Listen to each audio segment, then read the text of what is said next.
Good morning student. देखिए आपका स्वागत है सिविल वॉर रूम ऐप में। अभी हमारे साथ हमारे राजस्थान जीके के जो एक्सपर्ट हैं मिस्टर दिलीप सर, ये हमारे साथ हैं और आपके लिए एक विशेष ऑफर, जो अपना रक्षाबंधन आने वाला है तो रक्षाबंधन पर एक विशेष ऑफर रखा है हमने। जो हमारा टेक्निकल के सब्जेक्ट तो आप पढ़ ही रहे थे, अब आपको 3,000 में टेक्निकल के साथ साथ राजस्थान जीके का क्वेश्चन बैच बिल्कुल फ्री मिलेगा। ठीक है, और आपको बहुत ही अच्छे से जितने भी पिछले साल के क्वेश्चन पेपर में आए हुए क्वेश्चंस हैं उनको हम सॉल्व करेंगे। जैसा कि आप सबको पता तो है ही है कि सर अपने पास हमारा टेक्निकल का जो रेशो है वो 80 है और सर आप और जो 40 क्वेश्चन जो है वो हमारे पास जीके के हैं। ठीक है, तो आप ये मान के चला बिना जीके के कुछ हो भी नहीं सकता। और आपको पता है टेक्निकल वालों की जीके कितनी सुभान अल्लाह होती है। तो मैं उम्मीद करता हूँ कि आपको, देखिए थ्योरी तो आपको बहुत जगह मिल जाएगी, ठीक है, परंतु हमने एक नया कंसेप्ट इंट्रोड्यूस किया है कि राजस्थान के जिस भी एग्जाम में, चाहे वो सेकंड ग्रेड टीचर का हो, चाहे आरपीएससी का हो, चाहे जेईएन एग्जाम का हो, चाहे वो कुछ भी हो, वनपाल का हो, सारे एग्जाम के क्वेश्चन एक ही जगह हमने कंपाइल किए हैं और उनका डिटेल सॉल्यूशन। और टीचर जो, क्योंकि आप ये तो मान के चलते हो कि अगर टीचर आपकी जगह बैठेगा राजस्थान जीके में तो वो तो पास होके ही आएगा, मतलब अच्छे नंबर लाएगा ही लाएगा। तो टीचर किस तरीके से क्वेश्चन को सॉल्व करता है, किस तरीके से अप्रोच करता है, उसके दिमाग में क्या चलता है और क्या कीवर्ड होते हैं, वो सब हमको यहाँ पर डिस्कस करेंगे। टेक्निकल में तो हम कर ही रहे हैं, राजस्थान जीके के में हमारे जो एक्सपर्ट हैं वो आपको बहुत अच्छे से एक्सप्लेन करके बताएंगे पूरा सिलेबस किस तरीके से आता है और आपको किस तरीके से अप्रोच करनी होगी और हम क्या करेंगे। ठीक है, ओके सर, ठीक है ना। तो राजस्थान जीके का क्या सिलेबस होता है, कौन से इंपॉर्टेंट पॉइंट होते हैं, कहाँ पर आपको विशेष ध्यान देने की ज़रूरत है, कहाँ आप कम पढ़ के भी काम चला सकते हो और किस तरीके से अप्रोच करनी है, वो सब हमारे दिलीप सर आपको बताएंगे। सर आप कंटिन्यू करें। सभी दोस्तों को मेरा प्यार भरा नमस्कार। मैं दिलीप सिंह आपको सिविल वार रूम पे राजस्थान जीके के क्वेश्चंस को कैसे हमें परीक्षा में सॉल्व करना है और किस रणनीति पर काम करते हुए हमें परीक्षा में जीके में अच्छे अंक लाने हैं जानेंगे। सबसे पहले हम जानते हैं कि जेईएन में पाठ्यक्रम क्या है, आपका कौन कौन से टॉपिक्स को आपको पढ़ना है। तो सबसे पहले जो सामान्य ज्ञान में जो भाग ए दे रखा है आपका, तो जीके 40 अंक का आपके आने वाला है जेईएन के एग्ज़ाम में। इसके साथ जितनी भी परीक्षाएं होती हैं राजस्थान स्तरीय या कह सकता हूँ राज्य स्तरीय, जितनी भी परीक्षाएं होती हैं सब में जीके का वेटेज होता है। तो यहाँ पे हम देख रहे हैं सामान्य ज्ञान राजस्थान में 40 अंक का आने वाला है और राजस्थान में आपके भूगोल, कला व संस्कृति और साथ ही इतिहास विषय, ये 3 आपके भाग हैं जहाँ से आपको प्रश्न दिए जाएंगे। इनमें से मैं आपको बता देता हूँ कि ऐसे तो फिक्स किया नहीं है कि 40 अंक में से 40 अंक के जो 40 क्वेश्चन आएंगे उनमें से कितना कितना वेटेज आएगा, पर हम अनुमान लगा सकते हैं कि भूगोल, कला संस्कृति और इतिहास ये 3 पार्ट्स हैं, तो लगभग 13 अंक का प्रत्येक पार्ट आपके आने वाला है। ये हो सकता है कि कोई 14 का कर दे, किसी को 12 का कर दे, ठीक है, इतना हो सकता है, इससे ज़्यादा नहीं होगा। ऐसा नहीं हो सकता कि भूगोल से 5 ही प्रश्न आए और इनसे ज़्यादा आए, कि लगभग बराबर होते हैं। चलिए, तो हम बात करते हैं राजस्थान के इतिहास, कला संस्कृति, परंपराएं एवं विरासत। जो पहला आपका जो ये टॉपिक दे रखे हैं, यहाँ से स्टार्ट कर रखे हैं, इसमें इतिहास और कला संस्कृति को एक साथ डाला हुआ है इन्होंने, इस दोनों को एक पार्ट बनाया हुआ है। तो आप मान लीजिए कम से कम यहाँ से 26 से ऊपर क्वेश्चंस आपके आने वाले, 25 या 26 क्वेश्चंस। तो यहाँ पे जो सबसे पहला टॉपिक है वो है राजस्थान के इतिहास के प्रमुख स्रोत। राजस्थान के इतिहास के प्रमुख स्रोत, तो दोस्तों यहाँ एक चीज़ मैं आपको क्लियर कर देता हूँ कि इतिहास के स्रोत क्या हो सकते हैं। इतिहास के स्रोत से आशय है, जैसे आपका जन्म हुआ तो कैसे पता लगेगा कि आपका जिस हॉस्पिटल में जन्म हुआ वहाँ से आपका बर्थ सर्टिफिकेट बनेगा। इसके अलावा आपका जो ब्लड है वो किन किन से मैच कर रहा है, वो आपके माता पिता हैं, आप प्रूफ कर सकते हो आपके जन्म को। उसी तरह इतिहास किसी भी राजा का या किसी राजवंश का या किसी महापुरुष का इतिहास कैसे शुरू हुआ, तो उसके बारे में जो लिखित जानकारी हमको मिलती है उसे हम क्या बोलते हैं, स्रोत बोलते हैं। और वो लिखित जानकारी सामान्यतया कहाँ से मिल सकती है, सिक्कों से मिल सकती है, किसी मंदिर पर लगे ताम्रपत्रों से मिल सकती है, किसी मंदिर पर लगे शिलालेखों से मिल सकती है, किसी महल पर लगे शिलालेखों से मिल सकती है। कहीं भी हमको लिखित जानकारी अगर मिल रही है तो उसे क्या कहते हैं हम दोस्तों, इतिहास के स्रोत, या किन्हीं पुस्तकों से भी मिल सकती है। जैसे सूर्यमल मिश्रण, मुणोत नैणसी, आपने सबके नाम सुने हैं। उन लोगों ने जो इतिहास लिखा है उसमें हमें जानकारी मिलती है लिखित, तो वो भी एक स्रोत है। तो तो स्रोत कौन कौन से होते हैं? साहित्य भी स्रोत है, ताम्रपत्र स्रोत है, शिलालेख स्रोत हैं, प्रशस्तियां ये भी एक स्रोत हैं, अभिलेख ये भी एक स्रोत है। ठीक है, तो इतिहास के प्रमुख स्रोतों में हम इन टॉपिक्स को पढ़ने वाले हैं। दूसरा जो है वो है राजस्थान की प्रमुख प्रागैतिहासिक सभ्यताएं। प्रागैतिहासिक का मतलब है दोस्तों, प्रागैतिहासिक देखो एक पार्ट है इतिहास का जिसे हम प्रागैतिहासिक कहते हैं वो, और प्रागैतिहासिक पार्ट कौन सा है? जो 3000 वर्ष से 3000 वर्ष पूर्व से, या मैं कह सकता हूं 3000 ईसा पूर्व से, ठीक है, पहले का जो टाइम था जब मानव लिखना नहीं सीखा था, मानव जब पत्थर का उपयोग करता था, उस टाइम यहां पर कौन कौन सी सभ्यताएं फलीभूत हुई थी, कितने बड़े क्षेत्र में लोग उस समय रहा करते थे, जैसे कालीबंगा, आहड़, बालाथल, तिलवाड़ा, नोहो, मलहा। ये एक ऐसी जगह थी राजस्थान की जहां पर बहुत पहले से मानव रह रहा था, मतलब कि जब पत्थर का उपयोग होता था तब से मानव रह रहा था। तो वो जो दूसरा पार्ट है वो है राजस्थान की प्रमुख प्रागैतिहासिक सभ्यताएं। तो सभ्यताओं से भी आपको प्रश्न करने वाला है। तीसरा है राजस्थान के प्रमुख राजवंश और उनकी उपलब्धियां, कि राजस्थान में कौन कौन से राजवंश हुए। तो दोस्तों राजस्थान के राजवंशों में मैं आपको क्लियर कर देता हूं कि जैसे आप पढ़ते हैं गोहिल वंश, सिसोदिया वंश, कछवाहा वंश, राठौड़ वंश, जाट वंश और आपके यादव वंश। हालांकि जाट वंश और यादव वंश से बहुत कम प्रश्न किए जाते हैं, बहुत ही कम परीक्षाओं में। मूलतः जो प्रश्न आते हैं वो गोहिल, कछवाहा, गुर्जर प्रतिहार और आपके राठौड़ों से आते हैं। ठीक है, ध्यान रखना। तो ये तो हमको पढ़ने ही पढ़ने हैं। ठीक है, तो इनमें प्रमुख राजवंश और उनकी उपलब्धियां। राजवंशों में कौन कौन से राजा हुए और उन शासकों ने ऐसा क्या उपलब्धिपूर्ण कार्य किया कि हम उनको पढ़ें। ठीक है, जैसे महाराणा प्रताप को क्यों पढ़ते हैं? क्योंकि महाराणा प्रताप ने मुगलों से लड़ाई की, अपने आत्मसम्मान की रक्षा के लिए, अपनी निजता की रक्षा के लिए, अपनी मातृभूमि की रक्षा के लिए शत्रुओं को खदेड़ करके अपने राज्य से भगाया था, इसलिए महाराणा प्रताप को पढ़ेंगे। मान सिंह को क्यों पढ़ेंगे? क्योंकि मान सिंह ने मुगलों के साथ अच्छे संबंध बनाकर जयपुर, जो आमेर राज्य कभी पिछड़ा हुआ था, उसे अग्रणी राज्यों में आकर के ला करके खड़ा किया था। तो उनको हम प्रमुख राजवंशों में पढ़ने वाले हैं और उन राजवंशों में प्रमुख शासकों और उनकी उपलब्धियों को हम इसमें दोस्तों जानने वाले हैं। ठीक है, इसी तरह जो चौथा टॉपिक है वो है मुगल राजपूत संबंध। ठीक है, तो मुगल राजपूत संबंध का मतलब है दोस्तों कि मुगल जब हमारे भारत में शासन करने आए तो उस टाइम राजपूत शासकों ने उनके साथ किस प्रकार के संबंध बनाए थे। तो इन मुगल राजपूत संबंधों में जो मोस्टली हम पढ़ते हैं वो राणा सांगा बाबर को पढ़ते हैं, महाराणा प्रताप और अकबर को पढ़ते हैं, राव चंद्रसेन और अकबर को पढ़ते हैं। ठीक है, राज सिंह औरंगजेब के संघर्ष को पढ़ते हैं, जसवंत सिंह औरंगजेब के संघर्ष को हम पढ़ते हैं। समझ रहे हो आप?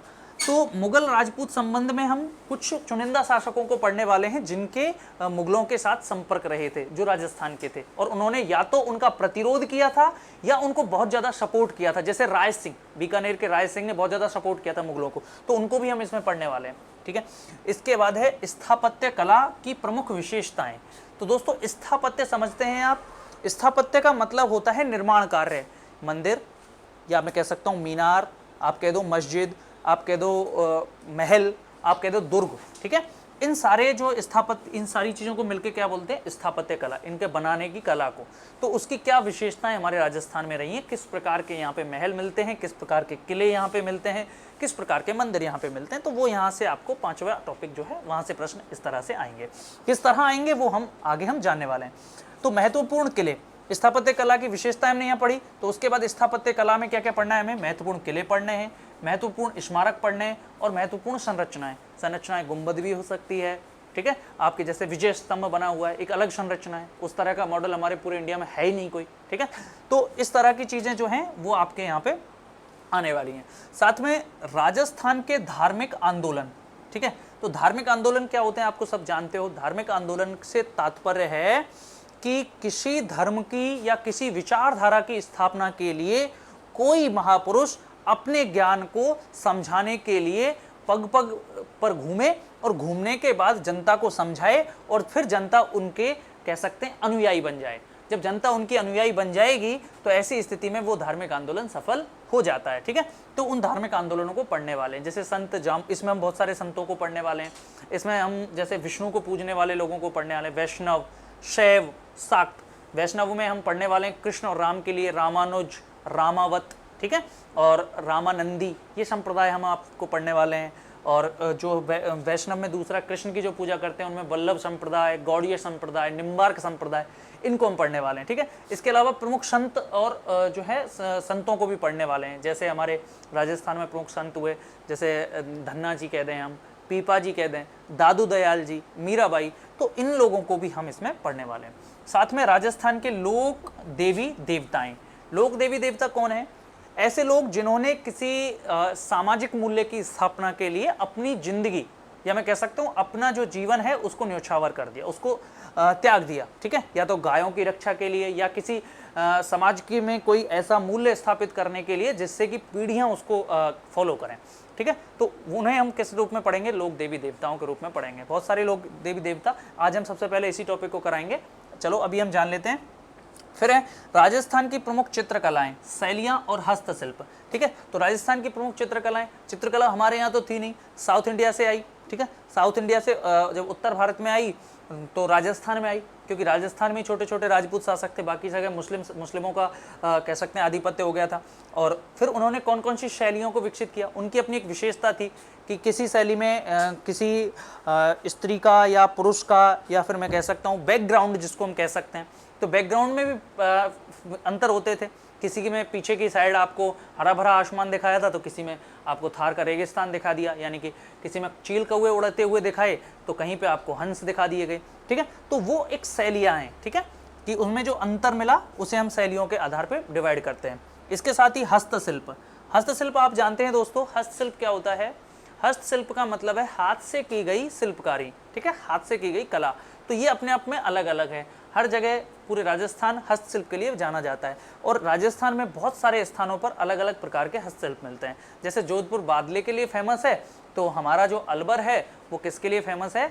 कागज की लुगदी से बनाए जाने वाले बर्तनों और विभिन्न तरह की कलाकृतियों के लिए।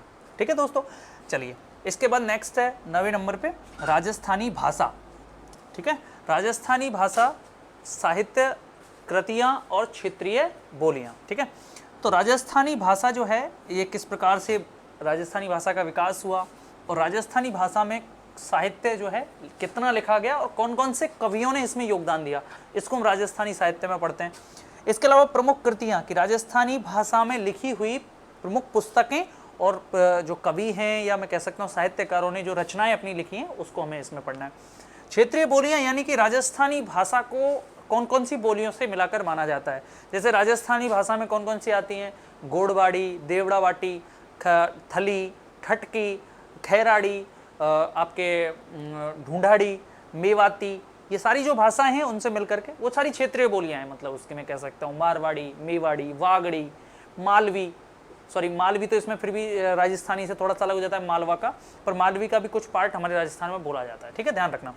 चलिए नेक्स्ट है 10वें नंबर पे मेले, त्योहार, लोक संगीत, लोक नृत्य, वाद्यंत्र एवं आभूषण। ठीक है, तो मेले, राजस्थान में आने वाले त्योहार, लोक संगीत यानी कि हमारे राजस्थान में जो मांगणियार गायकी है, लंगा गायकी है, ठीक है, उसको हमें इसमें पढ़ना है। इसके अलावा और कौन कौन से लोक गीत जो हैं यहाँ पर गाए जाते हैं, जैसे जीण माता का सबसे लंबा लोकगीत है ना, ऐसे पपैया लोकगीत, गोरबंद लोकगीत, ये सारे लोकगीत हमें यहाँ पे इसमें पढ़ने हैं। ठीक है, लोक नृत्य कि यानी कि जो हमारे यहाँ कौन कौन से फोक डांस होते हैं, लोक नृत्य कौन कौन से होते हैं, जैसे कालबेलिया नृत्य, ठीक है, कच्छी घोड़ी नृत्य, 13 ताली नृत्य, घूमर, ये सारे जो नृत्य हैं ये हमें यहाँ पे लोक नृत्य पढ़ने हैं।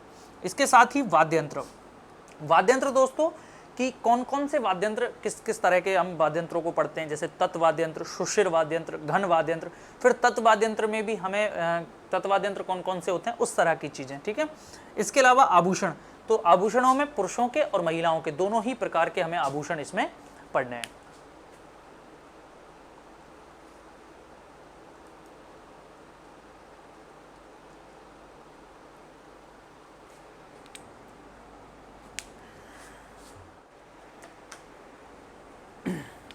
तो इसके बाद यहाँ ध्यान दीजिए 11वें स्थान पर है राजस्थानी संस्कृति, परंपरा और विरासत, कि राजस्थानी संस्कृति जो है उसमें किस तरह की मतलब वेशभूषा पहनी जाती है, कौन कौन सी यहाँ पर परंपराएं चलती हैं, ठीक है, और विरासत जो है यानी कि यहाँ पे शासकों ने और जितने भी बड़े पटेल सरदार ठीक है, उनकी क्या व्यवस्थाएं, सामंती व्यवस्था वगैरह, वो सारी हमें इसमें पढ़नी होती है। इसी तरह दोस्तों महत्वपूर्ण ऐतिहासिक पर्यटन स्थल, राजस्थान पर्यटन की दृष्टि से बहुत ही उपयोगी राष्ट्र रहा है और राज्य रहा है, और इस पर्यटन का हमारा एक लोगो है पधारोनी म्हारे देश, ठीक है, पधारोनी म्हारे देश या पधारो म्हारे देश, ये हमारा लोगो है पर्यटन का। और इस महत्वपूर्ण ऐतिहासिक पर्यटन स्थलों में हमें बहुत सारे पर्यटन स्थलों को पढ़ना है, जिसमें हमारे कह सकते हैं किले भी आते हैं, महल भी आते हैं, मंदिर भी आते हैं, और साथ ही बहुत सारी झीलें और बहुत सारे पर्वत श्रृंखला, या मैं कह सकता हूँ पर्वत चोटियाँ इसमें शामिल है पर्यटन स्थलों में, ठीक है।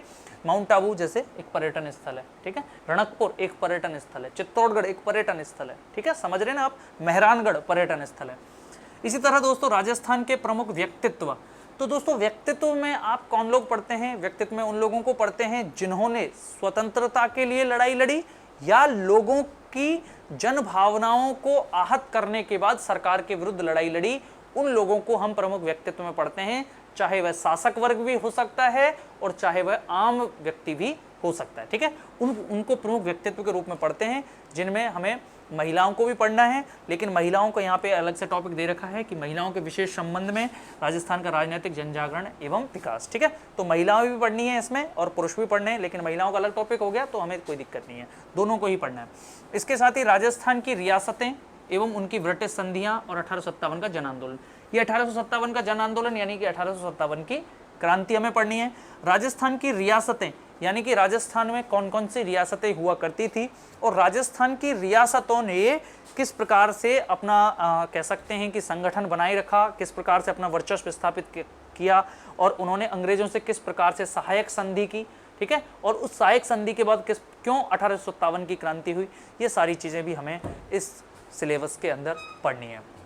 साथ ही 15वें टॉपिक के रूप में कृषक एवं जनजातीय आंदोलन, ठीक है, तो किसानों ने आंदोलन और जनजातियों ने आंदोलन जो किए थे वो हमें यहाँ पे पढ़ना है। तो किसान आंदोलन, राजस्थान में बहुत सारे किसान आंदोलन हुए, और जनजातीय आंदोलन यानी कि जनजाति आप जानते ही हैं, जैसे मीणे, सहरिया, गरासिया, भील, डामोर, सांसी, ये सारी जनजातियाँ, ठीक है, इन्होंने क्यों आंदोलन किए, भीलों ने क्यों आंदोलन किए, उन सारी चीज़ों को आपको पढ़ना है। साथ ही प्रजामंडल आंदोलन, दोस्तों प्रजामंडल आंदोलन क्या है, तो प्रजामंडल आंदोलन यानी प्रजा माने जनता और मंडल यानी कि समूह, ठीक है, जनता ने अपना एक समूह बनाकर एक संस्था बनाई जिसे प्रजामंडल कहा गया, और उसने राजस्थान और भारत की स्वतंत्रता में किस प्रकार भूमिका निभाई, उसे हम प्रजामंडल आंदोलन के रूप में पढ़ते हैं। इसमें हर एक गली से, हर एक शहर से, हर एक कस्बे से व्यक्ति जुड़े हुए थे, प्रजामंडल आंदोलन में शामिल थे वो लोग सारे, उन्होंने मिलकर के किस प्रकार से लड़ाई लड़ी वो हमें इसमें पढ़ना है। इसके बाद इसका 16वां टॉपिक है राजस्थान का एकीकरण, ठीक है।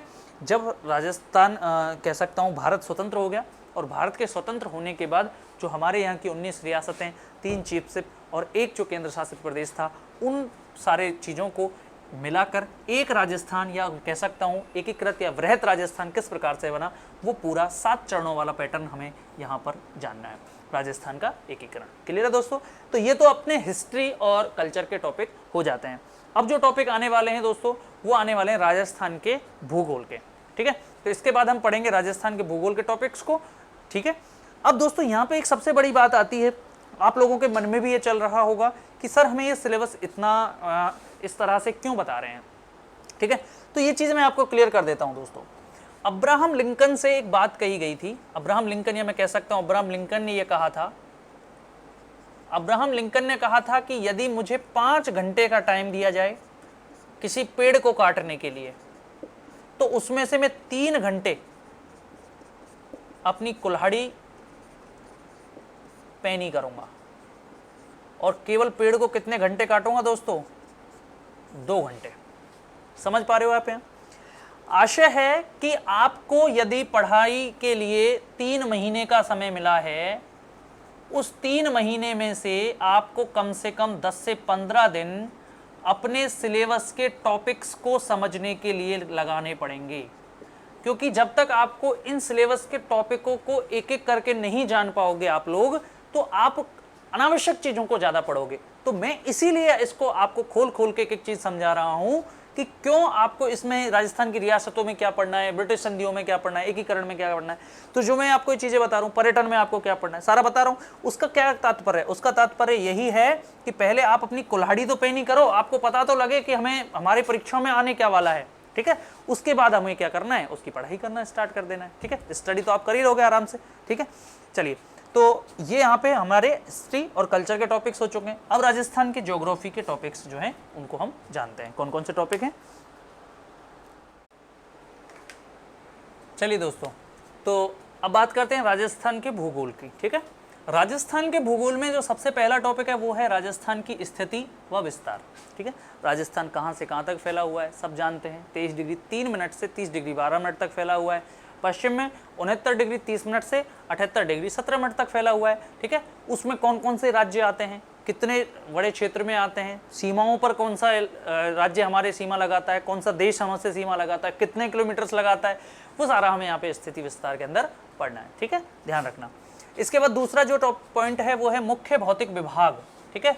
मुख्य भौतिक विभाग में हमें कौन कौन से पढ़ने हैं। राजस्थान को 4 भौतिक प्रदेशों में बांटते हैं, आपको सबको पता है। एक रेगिस्तानी प्रदेश है, एक अरावली पर्वतीय प्रदेश है, एक आपके मालवा का पठारी प्रदेश है और एक पूर्वी मैदानी प्रदेश है, ठीक है। मालवा या मैं कह दूं से हाड़ौती का पठारी क्षेत्र, ठीक है, वो एक ही बात है, ठीक है। तो ये 4 भागों में हमें से पढ़ना है, मरुस्थलीय प्रदेश, अरावली पर्वतीय प्रदेश, मैदानी और पठारी प्रदेश। क्लियर है, यहाँ तक किसी को कोई आपत्ति नहीं होनी चाहिए।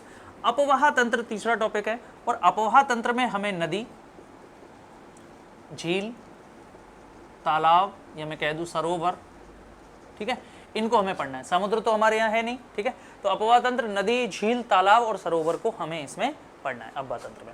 इसके साथ जलवायु, ठीक है।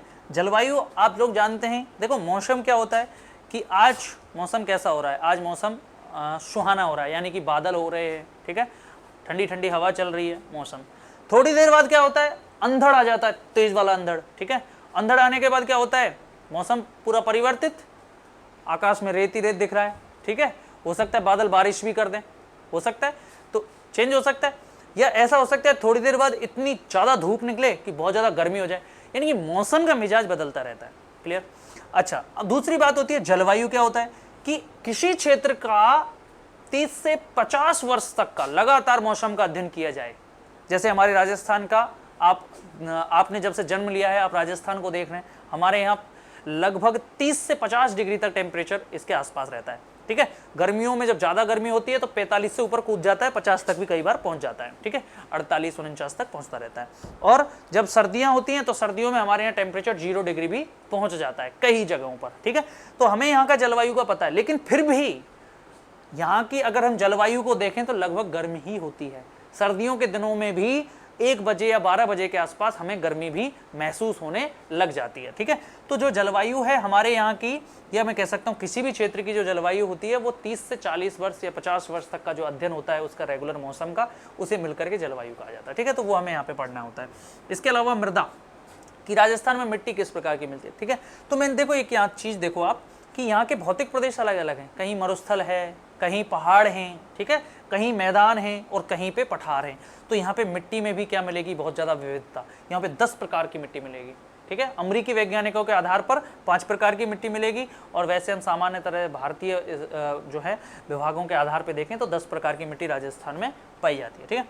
इसी तरह प्राकृतिक वनस्पति, तो प्राकृतिक वनस्पति से आशय है दोस्तों, यहाँ पे पेड़ पौधे किस तरह के मिलते हैं, यहाँ पे झाड़ियाँ मिलती हैं कि नहीं मिलती, यहाँ पे जो छोटे पौधे हैं उनको पानी की कैसी आवश्यकता होती है, वो किस प्रकार के पौधे हैं, जलोदभिद हैं या कह सकता हूँ मैं मरुदभिद हैं, या फिर आपके सदाबहार प्रकार के हैं या पतझड़ प्रकार के हैं, किस तरह की जो वनस्पति यहाँ पे मिलती है उसे हम प्राकृतिक वन और वनस्पति में पढ़ते हैं, ठीक है।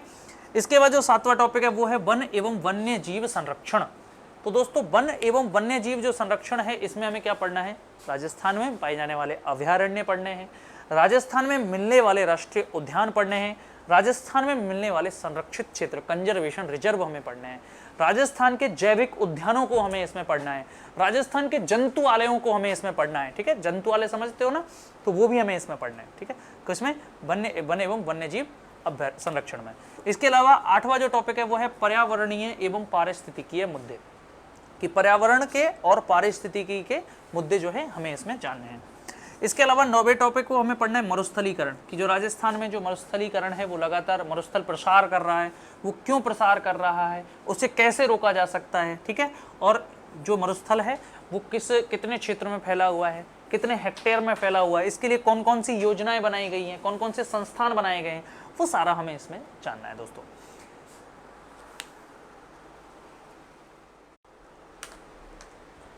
अच्छा जी, इसके बाद आता है 10वां टॉपिक जो है वो है कृषि, जलवायु, प्रदेश और प्रमुख फसलें। देखो दोस्तों, बता देता हूँ, बहुत सारी पुस्तकों में ये टॉपिक नहीं डाला हुआ है, कृषि, जलवायु, प्रदेश, ठीक है। कृषि, जलवायु, प्रदेश या कृषि जलवायु खंड हम इसको कह सकते हैं, ठीक है। कृषि जलवायु खंड क्या है कि जैसे हमारा ये राजस्थान है, ठीक है, ये हमारा राजस्थान है, तो राजस्थान का ये वाला जो क्षेत्र है इसे सिंचित उत्तर पश्चिमी प्रदेश कह देते हैं, ठीक है। अपने राजस्थान का पूर्वी भाग ऐसे बाढ़ संभाव्य प्रदेश कह देते हैं। इस तरह से इसको बांटा गया है, ठीक है। और जो है इसे हमें पढ़ना होता है कृषि, जलवायु, प्रदेशों को। मैं इसको आपको क्लियर करा दूंगा। इसके बाद आता है प्रमुख फसलें। तो राजस्थान में, पूरे राजस्थान में कौन कौन सी फसलें आपकी बोई जाती हैं। मरुस्थलीय प्रदेश में जैसे बाजरे की अधिकता होती है, ठीक है। इस प्रदेश में कह सकता हूँ मैं मक्का और ज्वार वगैरह इन चीज़ों की प्रधानता होती है। इस वाले प्रदेश में कपास और गन्ने की प्रधानता होती है। पूर्वी प्रदेश में सरसों और गेहूं की प्रधानता होती है। इस तरह से हमें इसको जानना है कि कौन कौन से क्षेत्रों में कौन कौन सी फसलें बोई जाती हैं और कौन सी फसलें यहाँ पे ज़्यादा उत्पादन देती हैं, कौन सी नकदी फसलें, कौन सी व्यावसायिक फसलें, वो थोड़ा थोड़ा सा आपको जानना है। इसमें ज़्यादा टफ टॉपिक नहीं है फसलें। इसके बाद आता है पशुधन, 11वें स्थान पर पशुधन। तो पशुओं में आपके गाय, भेड़, सुअर, कुक्कुट या मैं कह सकता हूँ मुर्गी, ठीक है। इसके अलावा ऊँट, ठीक है, ये सब, भैंस, बकरी, ये सब पढ़ने हैं आपको, भेड़, ये सारे आपको पशुधन पढ़ने हैं। पशु जनगणना के आंकड़े हमें पढ़ने हैं, जो 2019 में जो पशु जनगणना हुई है उस पशु जनगणना के भी आंकड़े पढ़ने हैं, जो 21वीं पशु जनगणना है, ठीक है, उसको हमें पढ़ना है। इसके साथ ही बहुउद्देशीय परियोजनाएं, ठीक है। बहुउद्देशीय परियोजनाएं क्या है दोस्तों? बहुउद्देशीय, नाम से पता लग रहा है बहु, यानी कि बहुत सारे उद्देश्य हैं उसके, उस परियोजना को बहुउद्देशीय कहते हैं। और बहुउद्देशीय परियोजनाएं सामान्यतया किन पे बनती हैं? बांधों पे या किसी नदी पर बनती है। उनका उद्देश्य क्या होता है? कोई बांध बनाया, बांध बना करके उसको पेयजल के उपयोग में भी ले रहे हैं, उसमें घड़ियाल पाल दिए तो अभ्यारण्य बना दिया, घड़ियाल अभ्यारण्य, जैसे चंबल नदी पे बनाया हुआ है, ठीक है। वहीं पे एक टरबाइन लगा दिया, टरबाइन से हम क्या बना रहे हैं? बिजली बना रहे हैं, ठीक है। तो वो कई सारे उद्देश्यों की पूर्ति कर रहा है। ऐसी परियोजनाओं को बहुउद्देशीय परियोजनाएं कह रहे हैं। और जो परियोजनाएं केवल सिंचाई के उद्देश्य से बनाई जाती है उन्हें सिंचाई परियोजनाएं कहते हैं। क्लियर है? ठीक है। इसके बाद आता है 14वां टॉपिक, जल संरक्षण, ठीक है। तो देखो दोस्तों, राजस्थान जल संरक्षण के लिए पूरे विश्व में प्रसिद्ध है। और उदयपुर, राजस्थान का उदयपुर तो सबसे ज़्यादा प्रसिद्ध है। वहाँ के महाराणाओं ने जल संरक्षण के लिए बहुत सारी झीलों को जोड़वा दिया। पानी निकलना ही नहीं चाहिए, पानी यहीं रहना चाहिए, ठीक है। इसीलिए आज आप जानते हैं उदयपुर को झीलों की नगरी हम कहते हैं। क्यों कहते हैं? इसीलिए कहते हैं। तो जल संरक्षण जो है उसका एक कारण भी था। हमारे राजस्थान में पहले ही वर्षा कम होती है और ऐसी स्थिति में हम जल का संरक्षण नहीं करेंगे तो जिएंगे कैसे? फसलों में कैसे पानी देंगे? ठीक है, खाने पीने के समय क्या हम उपयोग में लेंगे? तो इसलिए जल संरक्षण जरूरी था। और जल संरक्षण के लिए हमारे यहाँ पे पालीवाल ब्राह्मणों ने एक सबसे अच्छी व्यवस्था स्थापित की थी, वो थी खड़ीन, ठीक है। पानी को रोक देना और पानी दो तरफ से धोरे होते थे, सामने पानी को रोक देना किसी दीवार वगैरह से, और वो पानी पीछे भरा रह जाता था। और जब उस पानी का उपयोग पूरे साल तक कर लेते थे, अगर वो पानी खाली हो जाता था तो वहाँ फसलें भी बोली जाती थी, तो उसे खड़ीन खेती कह देते थे। तो खड़ीन हुआ, टोबा हुआ, ठीक है। इसके अलावा कुई, ये सारी जो चीज़ें हैं ये जल संरक्षण के लिए उपयोग में आती थी। टाँका कह दें हम, टाँका, ठीक है। ये सारे जो हैं जल संरक्षण के उपयोग में आते हैं, इसको हम पढ़ेंगे, ठीक है। इसके बाद आता है परिवहन। तो राजस्थान में परिवहन की दृष्टि से देखो, अपने यहाँ वायु परिवहन के लिए बहुत सारे हवाई अड्डे हैं, जैसे सेना के लिए हैं कुछ तो, और जैसे सांगानेर, उदयपुर में डबोक, जो राणा प्रताप सागर है डबोक उदयपुर में, वो भी एक हमारे यहाँ हवाई अड्डा है, उनको हमें पढ़ना है। इसके अलावा देखो, यहाँ पे आपको पता है जहाज़ तो कहीं चलते नहीं है, ठीक है, क्योंकि यहाँ पे ना तो इतनी कोई बड़ी नदी है जिसमें जहाज़ चलाए जा सकते हैं, ना आसपास कोई समंदर है, तो इसलिए जल परिवहन तो है ही नहीं। रेल परिवहन जरूर है यहाँ। रेल परिवहन राजस्थान में कौन कौन से जिलों में है, कौन सा जिला नहीं है अभी तक रेल परिवहन जहाँ पे नहीं पहुँचा, ऐसा हमें पढ़ना है, ठीक है। रेल परिवहन के लिए कौन सा सबसे बड़ा इस प्लेटफॉर्म है हमारे यहाँ है, ठीक है। सबसे बड़ा ऐसा कौन सा, अभी देखो एक नया क्वेश्चन बहुत बड़ा कई परीक्षाओं में पूछ भी लिया गया है, वो ये है कि राजस्थान में ऐसा, या कह सकता हूँ भारत में ऐसा कौन सा स्टेशन है, रेलवे स्टेशन है जहाँ पर महिला थाना पूरी तरह से कार्यरत है। गांधीनगर, आपने पढ़ा भी होगा, गांधीनगर में केवल महिला जो है पुलिसकर्मी ही कार्य कर रहे हैं, गांधीनगर जो प्लेटफॉर्म है उस पर, ठीक है। तो यहाँ ध्यान दीजिए परिवहन की दृष्टि से। इसके अलावा सड़क परिवहन, सड़क परिवहन में राजमार्ग कौन से हैं और राष्ट्रीय राजमार्ग कौन से हैं, ठीक है। जो राजमार्ग मतलब कि जो राज्य स्तरीय हैं, और राष्ट्रीय राजमार्ग यानी कि नेशनल हाईवे उनके, ठीक है, वो हमें परिवहन में पढ़ना है। इसके बाद है खनिज संपदाएं। खनिज संपदाएं मतलब दोस्तों कि यहाँ पे कौन कौन से खनिज होते हैं, निकाले जाते हैं। तो आपको पता है राजस्थान को खनिजों की दृष्टि से खनिजों का अजायब घर कहते हैं। क्यों? क्योंकि यहाँ पे बहुत सारी मात्रा में खनिज निकाले जाते हैं, ठीक है। लगभग यहाँ से 81 प्रकार के खनिज निकाले जाते हैं, जिनको आप पाठ्य पुस्तकों में 67 पढ़ते होंगे। 67 प्रकार के खनिज, ये 81 हो चुके हैं, ध्यान रखना। तो 81 प्रकार के खनिज यहाँ से राजस्थान से निकले, सबसे ज़्यादा है पूरे देश भर में खनिजों की संख्या की दृष्टि से, विभिन्न प्रकार के, इसीलिए खनिजों का अजायब घर है ये। चलिए,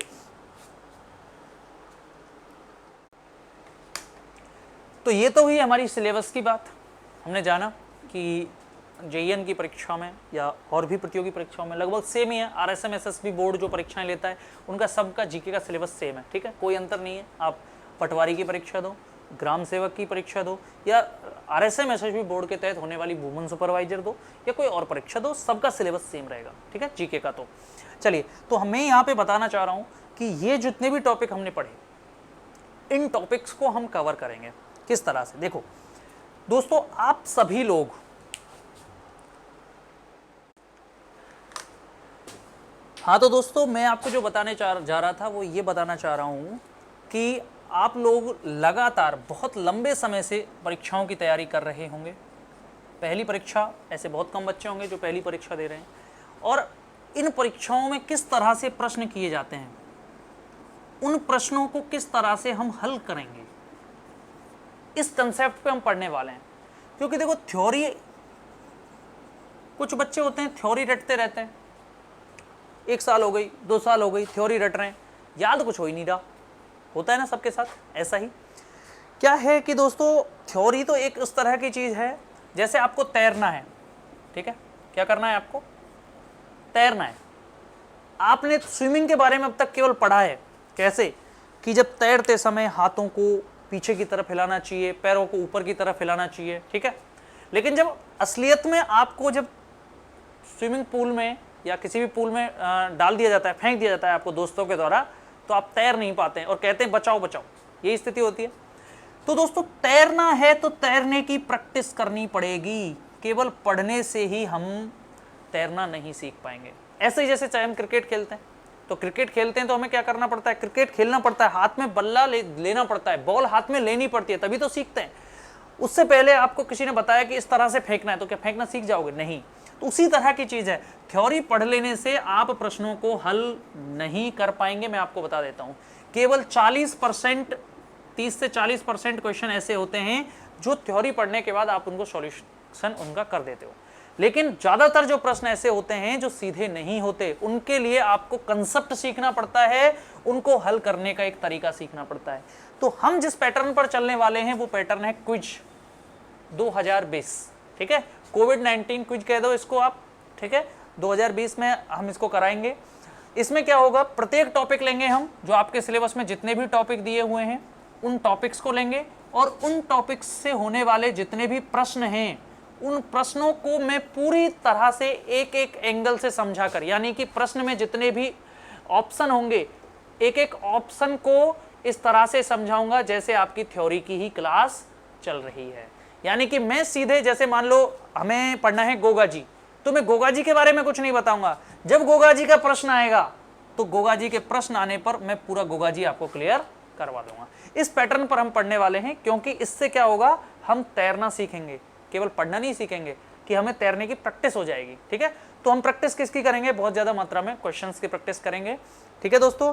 तो सबसे पहले आप तैयार हो जाइए इसकी प्रैक्टिस करने के लिए, और मैं आपके लिए जितने भी टॉपिक्स हैं उन सबको एक एक करके कराने वाला हूं, उनके जितने भी क्वेश्चंस हैं, और ये जितने भी प्रश्न होंगे इनका जो लेवल होगा, ज़्यादातर बच्चों में ये समस्या होती है कि साहब कौन से लेवल से आप पढ़ाएंगे।